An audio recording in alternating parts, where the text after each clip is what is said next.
I call myself a lesbian, and I do that because I like that word. I like that word because it's clear, it's clean, it's a critical word, and it centers me. I'm a lesbian. I call myself a dyke as well, in the company of other women, of other dykes. And that's another reclamation of the language that is ours and is an empowering word. But to the world, I'm a lesbian. I call myself gay, I call myself a lesbian, I call myself a dyke, I call myself queer, I call myself a pervert, whatever the occasion calls for. For a long, long time, the word lesbian was alien to me, was a word that it was an ugly word and I didn't want to accept it. Et j'aime bien avoir cette idée du mot lesbienne qui, quelque part, inclut une conscience féministe. I also like to use lesbian because it's the L word.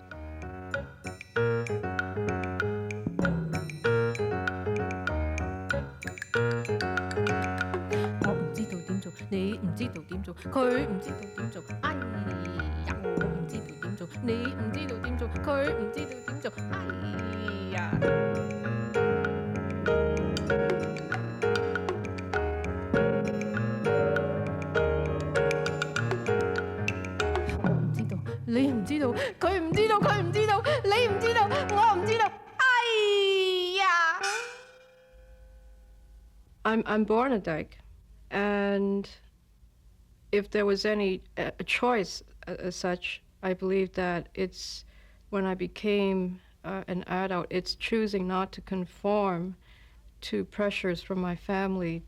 I particularly didn't have a choice because I grew up in the 30s and 40s and early 50s, and at that time there were no other images but heterosexual images. And all I was reading in books was about heterosexuality. And I think this accounts partly for the fact that I never was aware of my homosexual feelings, or if I was aware, I didn't see any future for it. I mean, I had a very unhappy adolescence, like all people of my generation, because of that lack of possibility of having a positive evaluation of what it was to be, especially to be a lesbian only. We are absolutely bombarded with heterosexual images since the time we are born. And I think that whatever we try to do, which is new, is always informed by some images, forms of language that are still heterosexual. And it is very, very difficult to avoid this. And I think that the butch femme couples and images come from the influence of heterosexuality. Je pense que quelque part, nous sommes confrontés à ce besoin de réinventer le monde. Moi, je dis qu'une lesbienne qui ne réinvente pas le monde est une lesbienne en voie de disparition. Il faut déplacer notre regard, nos valeurs, bien sûr, parce que autant j'ai de l'admiration pour toutes les lesbiennes, il n'en demeure pas moins que, comme petite fille, nous avons toutes été colonisées aussi par la pensée patriarcale. Donc, il y a un travail aussi de décolonisation de la pensée que la lesbienne accomplit. I think we learn desire. Desire is socially conditioned in some kind of way and socially structured. And once you kind of just free yourself up of that, of those social constructs, then you sort of recognize yourself someplace. So I became a lesbian in my early 30s, and I'm heading into my 40s right now. Thank God I became a lesbian too, because it was like a moment of like absolute comfort, like total freedom. And I began to remember my yearning for women, whether it is, and the sheer physicality of them, my rejecting in the back of my head the notion that a woman was attractive, my learning to say it and not just simply feel it and stop it from entering my tongue, and then just freeing myself from doing that.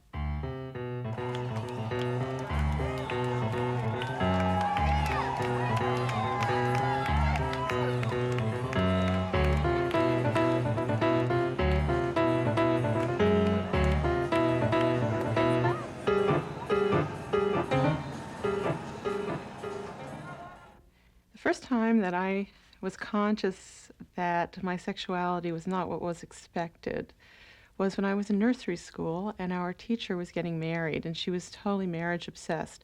So she organized all the 4-year-olds into a group marriage, sort of like a Mooney marriage, and everyone got matched up in couples, and somehow I ended up being the photographer. So I didn't fit in from the beginning. I mean, the usual story of having, crushes on God knows how many teachers and school chums from, age five on. I was given a name for it at 14. And as soon as I was given a name for it, I recognized what it was that I felt. I was never conscious of my sexuality as a kid. I don't know if it's the way I am or the way that we were brought up. I mean, certainly there wasn't a lot of talk about sex either in my family or in the religious institution we were involved with or in my schools. And I think that's a flaw in the system. For me, it was always in my mind. I didn't know what lesbian was till later. And it was the stereotype of the tough-looking woman with a comb in her back pocket. And of course, that's scary, But I think I've always known. Started having crushes both ways, on people and people on me, and love letters and the whole business, since I was, I would say, 9 or 10. And had my first relationship with another young woman when I was 14. And we were together for about 2 years. When my hormones took over and decided that I needed to be with more girls. All of a sudden, this hot flash hit me. It was just unbelievable sense of desire for this young girl who was also 13. And I ended up doing nothing about it. I filed it away, and it was not to strike me again for almost 15 years.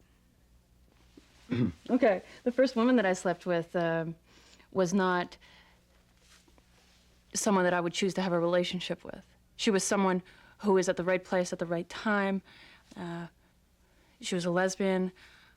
I'd never really known one, much less talked to one, much less had one attracted to me. So we slept together. And it was horrible. It was frightening. It was like any first sexual experience, at least in my life.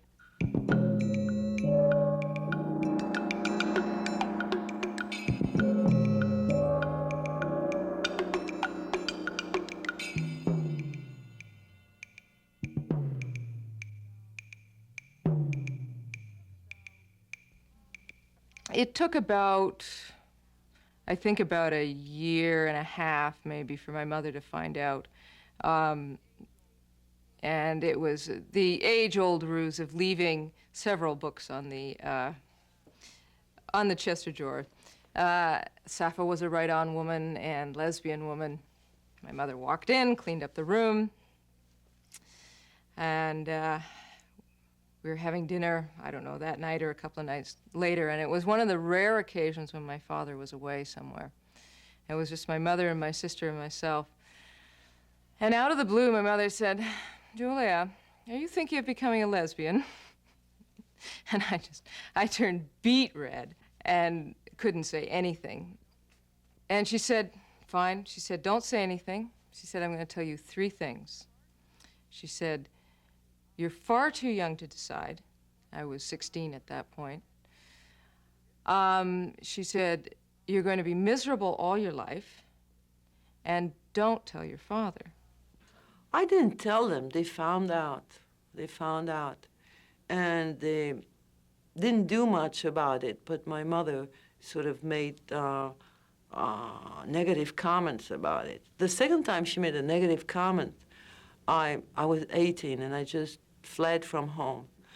I didn't want them to be too worried, but I wanted her to understand I wasn't going to take that sort of quip from her. When I came back 3 days later, I think she'd learned her lesson.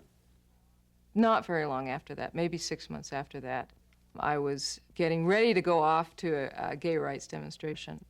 And once again, we were at the dinner table. I mean, that's always where these scenes happen. And my father asked me where I was going or why I was going to Ottawa, and I said, well, I'm going to a gay rights demonstration. And he said, well, now, do you really think that that's the way to attain your goals, is to march in a demonstration? And that was our first conversation about it. And since then, I would say that my family has been enormously supportive, even though there have certainly been times when it's been very difficult. My parents are extremely homophobic, and it's been a very long struggle to try to take my place in the family as a complete human being. It's been about a 17-year overt battle. But, you know, the world has changed, and they've noticed that. And I think a lot of their homophobia is about fear of what other people will think of them. So as they began to notice that I'm more acceptable broadly, they've loosened up a little bit. But of course, as a child, that's not the reason you want your parents to be kinder to you. You want some sort of, you know, organic or innate love to supersede social prejudice, and that really hasn't been my experience. Oh, je pense que mes parents sont des gens très tolérants. Ma mère a certainement été un peu inquiète, mais comme d'autres écrivains ou d'autres écrivaines au Québec qui sont très connus avaient donné cette information sur eux et sur elles, ça s'inscrivait à l'intérieur d'une démarche littéraire, tout comme sexuelle, mais particulièrement littéraire. Ce qui fait que, somme toute, je peux dire que ma mère est bien fière de moi. They knew that I was a lesbian when I was a teenager. My mother did not confront me directly about it, but I certainly had a direct conversation with my father, and it was dismissed as a phase. So I had a second coming out to my parents. And this time it was serious business. And I expected the worst, coming from parents who were very traditional, grew up in China and lived most of their lives in China and Hong Kong. I expected the worst, which means I would be cut off from my family. That didn't happen at the moment of coming out, but I would have to say that I suppose it has seeped into their consciousness that indeed their daughter has chosen to remain a lesbian. That is a difficult thing for them to live with, and so there's been gradual distancing between my parents and myself. And they used to be very proud of their daughter. They no longer do. They no longer mention me to friends. And I am actually quite invisible in their lives at this point. Well, my husband was very shocked at first. And when I first fell in love with this woman who was visiting in our house, he thought I was just going through a phase and it would pass. And of course it did not pass. And when I made this decision and I came home and I told him, he was devastated. It was a very hard experience for me and for him. And we, in fact, that evening when I came back from Montreal and I told him my decision is made, we both cried. My family's reaction to my sexuality, to my being a lesbian, was not as crucial for me, because I came out when I was 30 or 31, so that I was not dependent on them in any way or shape or form for any kind of support, save, of course, that just human support you get from kin. So that I was sort of already an adult. I wasn't a teenager who had to deal with the things that they could withdraw from you and the ways in which they could treat you that would be really alienating. Having said that, of course, they all, well, most of them anyway, hate the notion, but tough, right?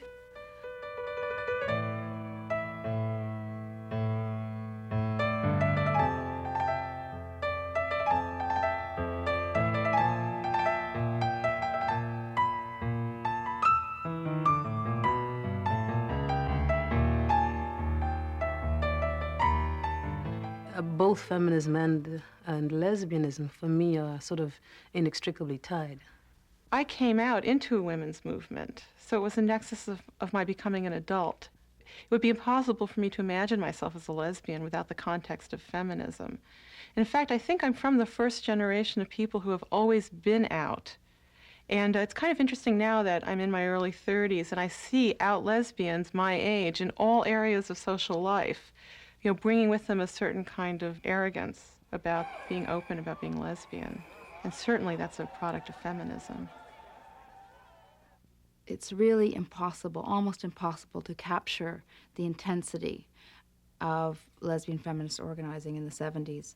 It's so easy as young dykes for us not to really understand where the vast network of resources and institutions has come from. Lesbians were very, very active in creating the movement. Not saying they were lesbians at first, but very soon afterwards, like for us, it took us about a year, realized that they were suppressed as lesbians, could not say they were lesbians, needed to say they were lesbians, needed to be able to talk about that, because the movement was, as you know, oriented towards the reclaiming of one's personal experience. The personal is political, and we realized that therefore we got involved into discussions about sexuality, where it was assumed that everybody was heterosexual, that everybody had problems with contraception, that everybody had problems with having orgasms with men. And of course we didn't know how to chip in, you know, because we didn't have any problems with contraception, et cetera, et cetera. So the contradiction between the feminist mode of the personal is political and the fact that we could not really and sincerely participate in these meetings, this contradiction became more and more painful as time went by. So we needed to come out as lesbians, not in the general world, but at least in the feminist movement. Dès qu'il y a mouvement, dès qu'il y a idéologie, il y a quelque part une tentation de coder les comportements.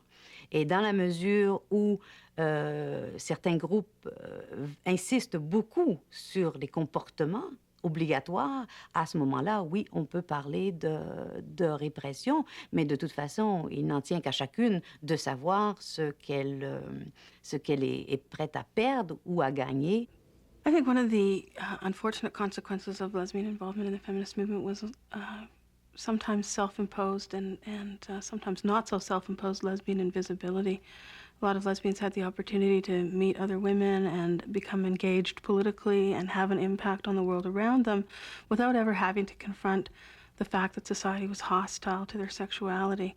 And of course, the impetus of the gay liberation movement was to bring people out of the closet and confront that hostility and take the consequences for that.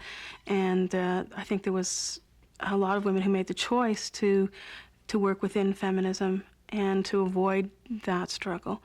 And those of us who chose to take that struggle head on were often, I think, discounted.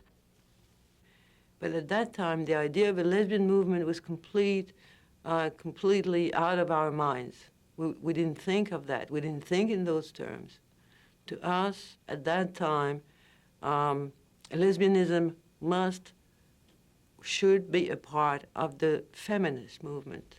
In the women's movement, it was difficult to be coming out as a lesbian. They weren't necessarily as inclusive as the gay men were. In the gay movement, there's more of a celebration of diversity and almost an expectation of diversity. There's a spectrum of politics, of behavior, of sexual practice that's acknowledged and expected. Now there's a whole story that's being told about the 70s, where women in the feminist movement in the 70s they were these horrible, rhetorical, humorless people who wore flannel shirts and didn't have sex and were all separatists and lived on women's land. And I just don't remember it that way. In fact, to me, that's the generation that won abortion rights in America. It was a generation of enormous imagination. And only that, they are us. It's still the same people. They're just wearing different clothes and using a different vocabulary. So I've been trying to understand why that group is being so vilified. And I think it has something to do with it being a women's movement of only women, which is something that really doesn't exist anymore in America. And I think it's something that people really fear. I am a feminist, and I don't, I know it's like not fashionable to say that in 1992, but I think that's out of fear of the kind of backlash that has come upon feminists and feminism, and the kind of revisionism on feminist thought, and the press of the right and conservative elements in the society that seek to push back some of the gains of feminism. But I am a sort of dyed-in-the-wool feminist, really, because I truly believe that to sort of strangle 51% of the world into the most limited capacities, into the most limited ways of living, still ain't right, you know. I'm a feminist. Right now I'm involved in the AIDS activist movement, which is a movement that's heavily influenced by feminism, although I don't think all feminists realize that. And consistently, I'm challenged by lesbians because of my commitment to AIDS activism. You know, AIDS is the #1 cause of death for black women in New York City, for example. So for people who have an agenda that posits women first, where are they on this issue? Am I a feminist?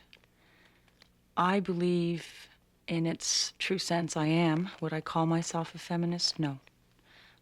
And why? Because the feminist movement has nothing to say to me as an Aboriginal woman, as a lesbian, as a person of culture, as a person of different values, different interests, the issues that I want. No, it has very little to say to me. I think that feminism and the gay movement both have been based traditionally on people of relative privilege in our society, including white people, including middle-class people. It's not surprising given their history. They're a product of a sexist and racist society. They're a product of a particular time and place, of the revolts of the youth and civil rights movement and anti-war movement of the 60s. And those were mainly people who were, although very politically aware and good-intentioned, relatively privileged, well-off people in our society. And what can be done about it in terms of broadening the base of support for feminism will depend a lot on what the women who are part of the movement now can do to make it more inclusive. So how do we change that? Listen, hear, understand, learn, educate yourself. Talk to people and don't impose your values. Find out what the issues are in those communities that you don't belong to. Those parts of the movement that are white need to look at racism as an organizing principle in their life as much as it is an organizing principle in my life. Je pense qu'il y a des divisions, elles sont là de toute façon en ce qui concerne les classes sociales, les différences plutôt, qui parfois créent des divisions, que ce soit celle des classes sociales, que ce soit celle de la culture à laquelle on appartient. Elles sont là et on doit travailler sur ces différences de manière à les rendre harmonieuses et non pas contradictoires.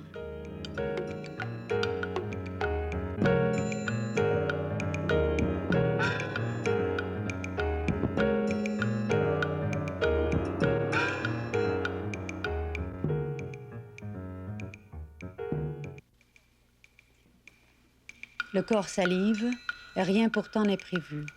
Ni l'abondance des touchés, ni la lenteur furtive, la fureur exacte des bouches. Nothing is foreseen other than the breathing, the sounds resounding flesh to flesh. Does she frictional, she fluvial, she essential, does she in the all-embracing touch that rounds the breasts love the mouth's soft roundness or the effect undressing her? You cannot foresee so suddenly leaning towards a face and wanting to lick the soul's whole body till the gaze sparks with furies and yieldings. You cannot foresee the bodies being swept into the infinity of curves, of pulsings. Every time the body surges, you cannot see the image, the hand touching the nape of the neck, the tongue parting the hairs, the knees trembling, the arms from such desire encircling the body like a universe. Desire is all you see. You cannot foresee if the state of the world will topple over with you in the flavor and surging motion of tongues. You cannot foresee if the fingers there will stay motionless, perfect, for a long while yet. If the middle finger will move, oh, ever so slightly on the little pearl. If the hand will open into a star shape at the very moment when the softness of her cheek, when her breath, at the very moment when balance will become precarious and thighs will multiply like orchids, you cannot foresee if the fingers will penetrate, if they'll forever absorb our fragrance in the image's continuous movement. Nothing is foreseen, for we do not know what becomes of the state of the world when the patience of mouths lays being bare. You cannot foresee from among the waves the one, the unfurling one, the split second that will image in the narrative of bodies, whirling at the speed of the image.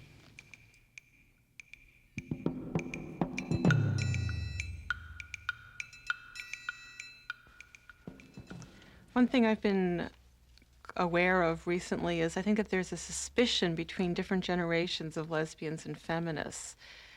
And it has to do, I think, with the people's relationship to popular culture. The generation before mine, which is called the Stonewall generation or the Sister George generation, or however you want to look at it, I think were people who felt very alienated from popular culture and very oppressed by it. My generation has a more ambivalent relationship. We're attracted to it, but we fear assimilation and co-optation. But then when I look at the generation after me, they demand their place in popular culture. They want to be in the world, but as gay people. But these three groups of people have been unable to see that each person's reaction is authentic to the time in which they've come out and the time in which they live. It's not a question of one person being more or less feminist or more or less politicized than somebody else. So we have to be, not so afraid and not so clinging and not so demanding of a cookie-cutter life or a cookie-cutter perspective to be repeated. It's impossible for someone who came out in 1975 to have the same experience as a lesbian as someone who's coming out today.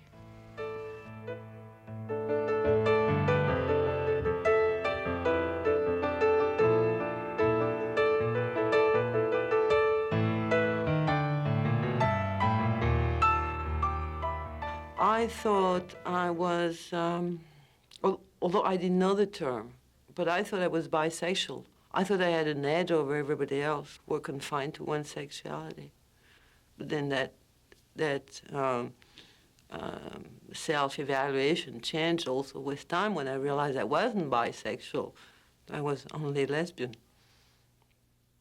It's hard to understand what bisexuality is. I think that's because what it means to me is people haven't made a choice or a decision about what they want to do.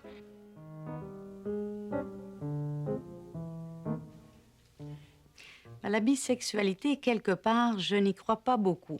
En fait, si on admet qu'une bonne partie de la sexualité se joue dans la tête, au niveau des fantasmes, au niveau de l'identité, quelque part, je pense que ou on est lesbienne ou on est hétérosexuel. Si on admet que la bisexualité ou que la sexualité se joue tout simplement au niveau du corps en tant que, et des organes génitaux, alors à ce moment-là, oui, c'est possible de penser que quelqu'un puisse avoir une pratique bisexuelle. Mais dans la tête, je doute fort qu'on soit bisexuel. I can't imagine not being lesbian. At the same time, heterosexual sex itself, aside from pregnancy, which has always terrified me, I've always kind of liked. Well, I read sometimes, or I hear some people say that there are some authentic bisexuals. I can't believe in it.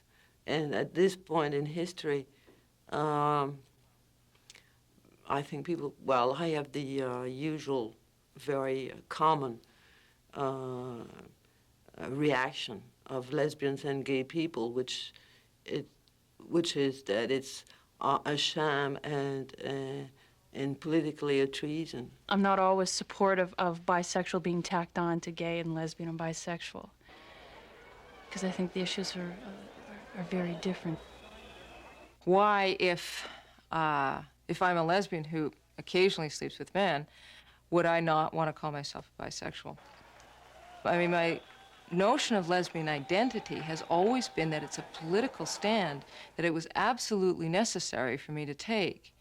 In addition to the fact that, of course, I was a lesbian sexually. I don't have that feeling about bisexuality at all. I mean, yes, it may be strictly a sexual fact of my life, but politically, it doesn't make sense to me. For centuries, society has been obsessed with controlling and stopping people's sexual expression, and feminists are no different. But I think that the tendency to focus internally and trying to control each other's behavior has really been from fear of confronting a broader political context, taking a place in society in a large way, and it's been a very defensive position, and I don't think it's been helpful at all.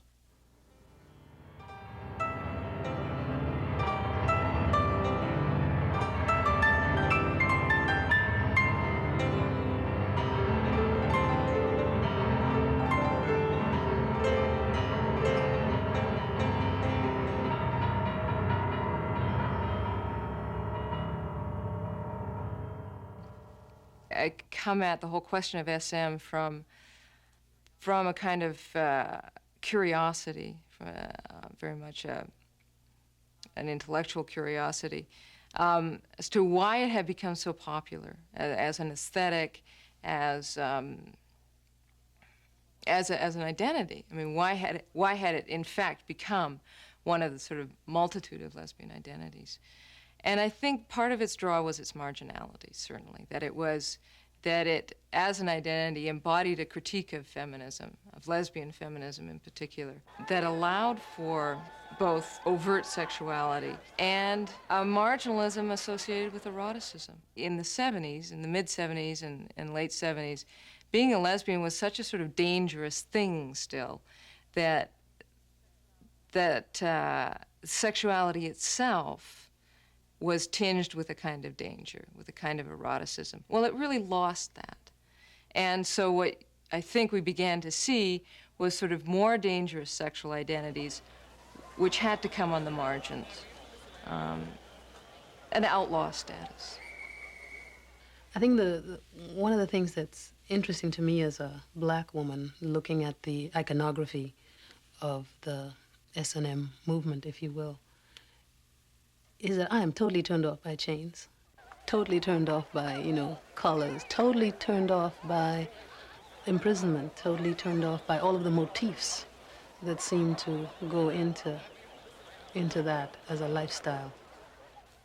I'm totally turned off by any notion, even the most vague, even the imagery of brutality. It really has no place in my project of freedom at all. And I don't want to be a liberal and say, well, I don't know quite what people are doing and all that kind of stuff. I know an image, a historical image, when I see one. And I'm absolutely turned off by them because of my experience in the world and the experience of my people in terms of slavery and bondage and imprisonment. So that's how I feel about it. I didn't fight for that. I think that SM is a very troubled area for a lot of lesbian feminists. Partly, I think it's the legacy of lesbian sex as being mostly about equality, not about dominance and submission, not about humiliation, not about pain or bondage. All of that seems somehow foreign and inexplicable, undesirable, and distasteful to a lot of lesbian feminists. I am slightly revolted when I read the stuff, although I do recognize that these fantasies may exist in most of us. To make it into a theory and to make it legitimate, there seems to be a big step for me between admitting that one has fantasies which are not very honorable and which have been put there by the patriarchy, to rationalize them and say they're a legitimate way of life, and especially a feminist way of life seems to me not only too radical, but dishonest. There's a problem with the divergence between the idea of lesbianism as a political expression and lesbianism as a sexual reality. I think the sort of feminist analysis that made lesbianism a political choice essentially divorced a lot of lesbians from, or a lot of women from their sexuality, and lesbians in particular from their sexuality in a way that was really not particularly healthy. And there's been kind of a backlash among politically aware lesbians that that's not what their sexuality is about. They're not interested in conforming to somebody's narrow political definition of what's correct sexually, and are in fact interested in experiencing, experimenting, exploring sexuality in all its diversity. And I'm not at all surprised or unhappy that that debate has unfolded, because I think it's important to wake people up to the need to defend sexual freedom. I think SM holds the fascination that it does in part because I think we can be someone we're not. I think it's about theater. It's also about creating scenes. It's about costuming. It's about entering into a dynamic where you really give over of yourself. And there's really nothing, in my experience, that is quite like that giving over, that sense of vertigo, the dizziness that is associated with that the trust that you have to have in someone. I don't think I could have anonymous SM sex with someone.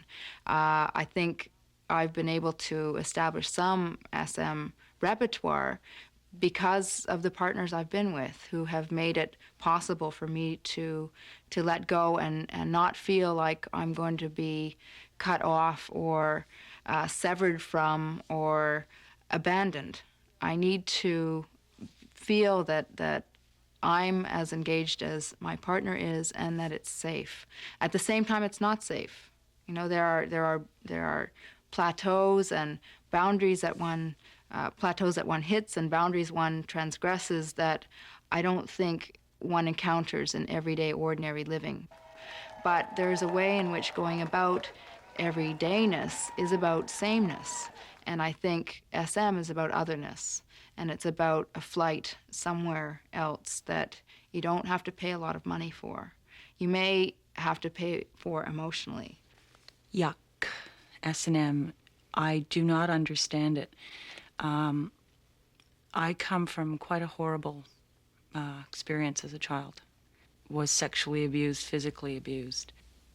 I cannot see, I cannot understand, I can't contemplate the idea of inflicting pain on someone or having it inflicted on me. It's just beyond my life.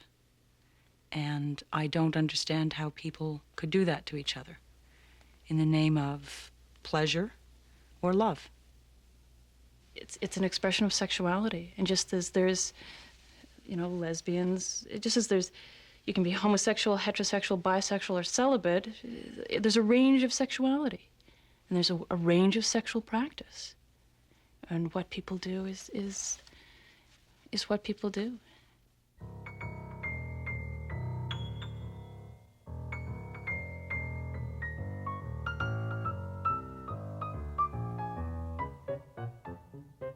Fidelity in a lesbian relationship, I think, it's probably been one of the thorniest issues, or is always one of the thorniest issues. Certainly it matters. I think there are many, many ways to deal with it.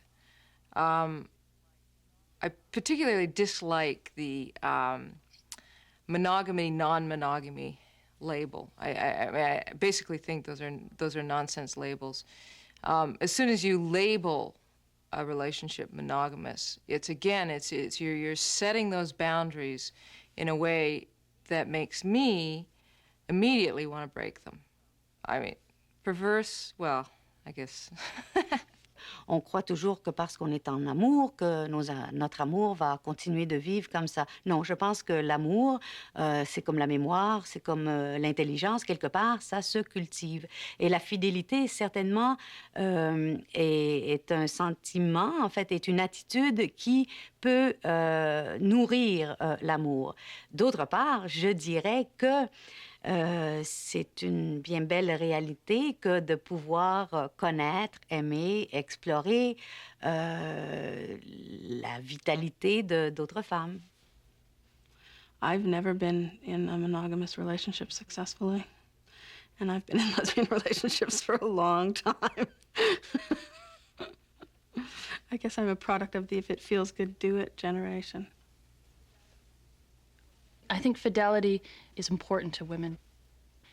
And I think it's always an issue between lesbians, whether you don't have to be monogamous or you do. I mean, it's always something that has to be addressed. And in all the relationships that I'm aware of, it always is addressed somehow. Sometimes through an action, sometimes through discussion, but it always has to be addressed. Rarely is there the notion of a lesbian couple where one is always fooling around on the other for years and years and years and the other doesn't know about it. That scenario can happen, but the other knows about it. I think fidelity at this point in time is important in any relationship. I'm not saying that we cannot outgrow that, if outgrow is the word I want.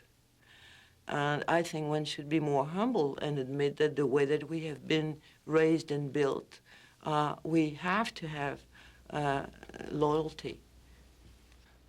Fidelity, absolutely. I'm a very faithful person. I'm monogamous. I don't think I'm creative enough to lie. The kinds of lies you'd have to have more than one thing going on at a time. I'm very happy in my relationship, and I don't notice anybody else. So for me, it's not even a choice, it's the way I live. There seems to be a resurgence in monogamous relations, and without much apology for that. Now, I think that's also part of a culture of AIDS and HIV, and a very punishing sexually and economically and politically conservative climate. For myself, I can be, and I am, in a very strongly committed relationship, but I won't swear to monogamy.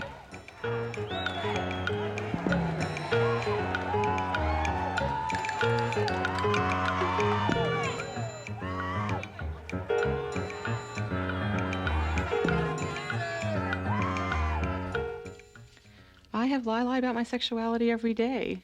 You know, it's very easy to stand in front of an audience of 1,000 people and say you're a lesbian, but when you're riding on the subway, it's a whole other thing. The threat feels quite different. So I would say I'm in the closet many times a day. Yeah, quite often. I've lied most often by omission, like most lesbians, and sometimes positively when I was particularly weakened in my personal relationships. And needed reassurance from heterosexual friends, and that meant also giving them proof that I was like them. At one point, I even invented that I had a fiancé. I mean, that was let's say, the worst point that I reached in alienation.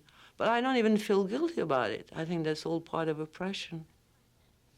I think at times I feel that I have lied all my life about my sexuality, because for the past 2 years or so, I feel that I must have been a lesbian for a long, long time. And I lied to myself and I lied to others. And I still do, because, I mean, I don't...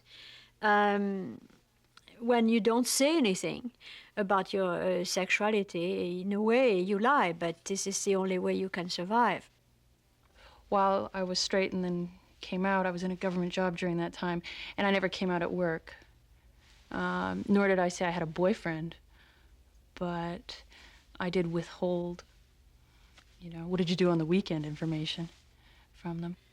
Je n'ai jamais menti sur ma sexualité Mais je me posais la question à savoir, lorsque traversant des frontières d'un pays et sachant que de me déclarer lesbienne m'empêcherait, par exemple, d'aller aux États-Unis pour faire des conférences, des lectures. Alors oui, je serais certainement prête à dire à un douanier... Enfin, de toute façon, les gens présument toujours qu'on est hétérosexuel. Mais je ne voudrais pas perdre mon rapport avec d'autres lesbiennes du seul fait de la bêtise d'un douanier, par exemple.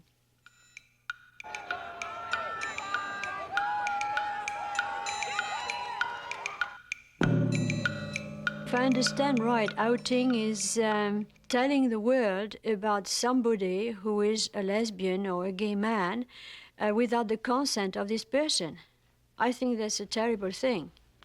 I guess the idea of outing originally was to expose those people who were actively damaging the lesbian and gay cause. And I think I can sympathize with where people are coming from in a situation like that. The problem, of course, is how do you draw the line? How do you decide who's actively doing such damage and what that damage is? And I think a lot of people have taken it and gone into another direction altogether of, sort of deciding for people what's good for them. I'm sort of ambivalent about it because I know what people can lose by being outed. But I also know the great damage that people do by not admitting who they are and allowing other people to be oppressed and hurt and beaten up. And there are very many of us out there, and it's important that we all be out. I mean, I'm sure I must say the decent thing and say that, outing isn't good and all that kind of stuff, but I'm not sure that it isn't, I really am not. You see, and then I have to contrast it with, again, I have to integrate it with my life as a black person. I had to be out. You know what I mean? Like, you can't be in as a black person. You cannot fight for black rights. And I think anybody who doesn't fight for black rights, I'll call down. And so anybody who is lesbian, who doesn't fight for lesbian rights, I think I'm obliged to call them down too. Having said that, I understand that coming out as a lesbian is a very, very painstaking, difficult thing. And I think we must treat each other with a degree of tenderness about it. Unfortunately, you can't make that decision for other people. It's not something that comes in the mail one day and you go, oh, I've got to come out. It's something that everybody has to come to terms with and decide to do. Because it's a hard thing to come out. Nothing in the world says that you can or should. Everything says that you shouldn't. Everything says that you should hide. Everything says that this is not something that you should be. So it is a process of consciousness raising. So I think if we have outing without consciousness raising, we have a problem. Well, outing has been debated on moral terms, and I don't really care about it morally. I'm interested in it strategically, and strategically I think it's a mistake. Because what it does is it says that one lone individual can accomplish more than an entire movement. And we end up putting our faith in that individual and forget that it's really up to us as a broad community to make social change. I think outing is, it's kind of sleazy, actually. I think it's unnecessary. The only good role models are people who recognize that they're role models to some extent and take on that identity willingly. To out, some poor bastard who's been fucking men for however long because you think, well, he's a millionaire and boy, this'll really stick it to him. I mean, what's the point? I mean, anyone that has to be outed, it seems to me, is not the kind of role model that I want to be emulating. So I'm very ambivalent about the practice. I understand that it's politically necessary for us to have high-profile lesbians and gay men in the media and to be out there and burning bridges and championing lesbian and gay rights. But at the same time, I think there are personal and political costs in that kind of behavior. And I think it's dishonorable in some instances. And I think it really compromises a politic which I think really should be around education and making the world a safer place for all lesbians and gay men to come out of their own volition.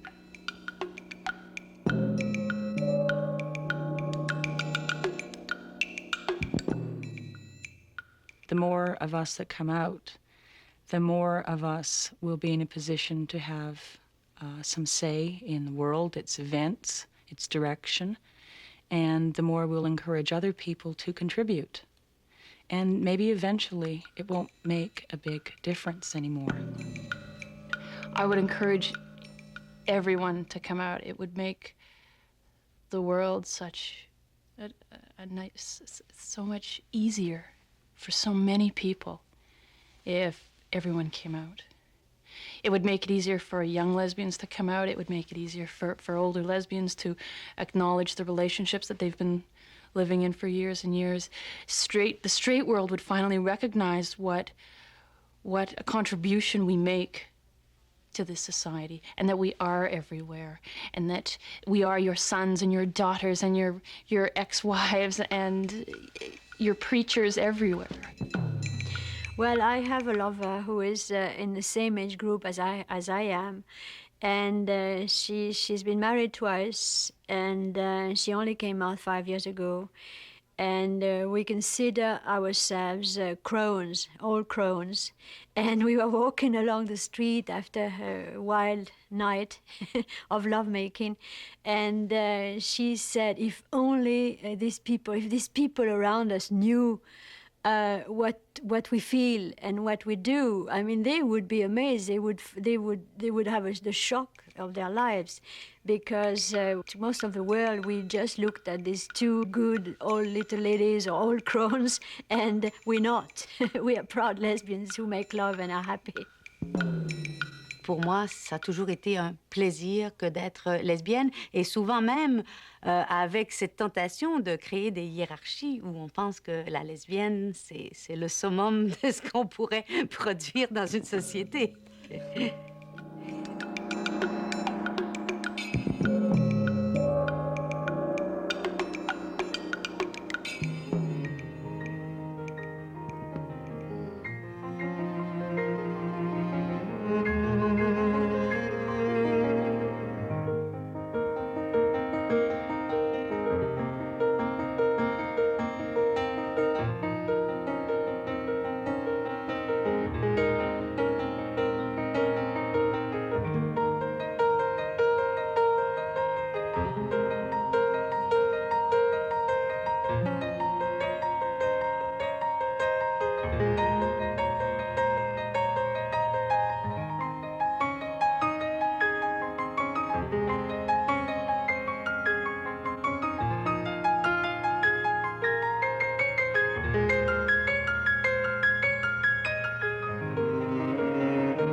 Me, emotionally, spiritually, I am and have always been and will always be a lesbian.